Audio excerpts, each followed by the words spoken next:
på det som et meget frit job, men ufattelig vigtigt. Strenge nogen med store læber.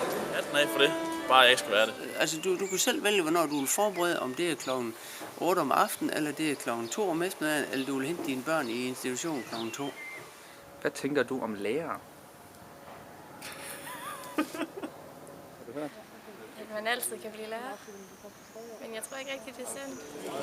Masse børn. Pisse irriterende. Lang sommerferie. Ikke noget, jeg har lyst til i hvert fald. Så er den store fordom, eller den store positive ting ved at være lærer, det er jo, at vi har uendelig mange ferier, uendelig lange ferier. Det har vi også, men det bliver bare brugt til forberedelse meget af det.